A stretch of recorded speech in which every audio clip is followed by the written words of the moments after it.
কালকে রাত্রে যে ঘটনাটা ঘটেছে এটা খুবই মর্মান্তিক একটা ঘটনা। কালকে রাত আনুমানিক ২টা থেকে ৩টার দিকে মেলান্দহ জামালপুর পথে যে একটা কালবৈশাখী ঝড় বয়ে গেছে, এটা আমাদের দাগী গ্রামে একটা ভয়াবহ তাণ্ডব রেখে গেছে, যেটা আমাদের এই জায়গায় আমরা দেখতে পাচ্ছি। আর এখনো হচ্ছে যে কালকে রাতের আনুমানিক ২টা থেকে ৩টার দিকে এই জায়গায় যে জিনার ঘর ছিল খুকি, তার মেয়ে সহ ২ জন মেয়ে সহ আর ৩ জন তারা একই রুমে ছিল।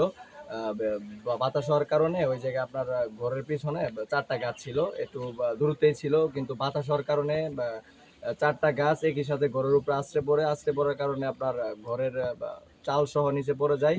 ঘরের ভিতরে তেমন একটা জায়গা না থাকার কারণে ওরা খাটের উপর অবস্থান করতেছিল, ওই জায়গা থেকে আপনার ৩ জনের জায়গায় মারা যায়। আমরা যারা পাড়া প্রতিবেশী আছে, আত্মীয় স্বজন আছে, সকালবেলা আসার পরে ফায়ার সার্ভিস এবং এলাকাবাসী মিলে সবাই উদ্ধার করি।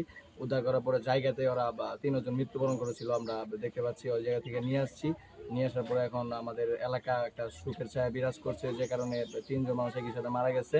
ঘটনাটা আনুমানিক রাত ২টা থেকে ৩টার মধ্যে ঘটছে, আমাদের এটা আনুমানিক ধারণা করা যায় আর কি। যিনি খুকি ওই ছিল, ওনার মা আর ২ জন মেয়ে ছিল, একই সাথে মারা গেছে।